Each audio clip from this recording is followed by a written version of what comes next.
Hi, this is Yolanda Van Veen, and in this segment we're going to talk about how to prepare outdoor plants to come inside for the winter.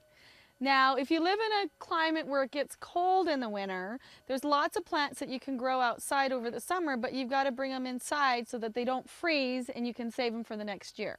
So here's a few tips. Now, my first bit of advice is to let Mother Nature do all the work. So when you fertilize, if you're going to fertilize, only use nitrogen-based fertilizers. They make the greenery in the springtime. Once it gets to be summer through the fall, you don't want to give a lot of fertilizer to your perennials. And if you do, you want to do the blooming varieties that are high in phosphates. Because if you give your plants a lot of nitrogen at the end of the summer, they're going to just get lanky greenery, and then when the winter hits, it's even harder for them. So you want to harden them off. So you give them less and less water, and you give them less and less attention, basically, and just let them die off naturally. For example, I have this canna lily that won't make it over the winter in this flower bed.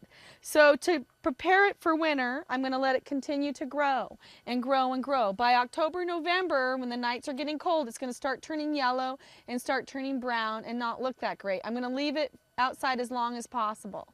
Whenever the foliage starts looking really bad, I'm going to chop it to the ground, dig it back out, and then just leave it in a paper box and wrap it in newspaper for the winter.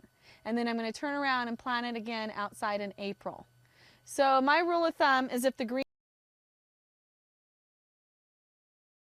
for the winter until it's time. As soon as the foliage looks really bad, chop the foliage off. If it's something that can't survive the winter, bring it inside. If it's something that can survive the winter, just leave it outside and maybe put a little more compost or mulch on top just to give it a little bit of protection for the winter. And it's really as easy as that. Mother Nature does it even if you don't.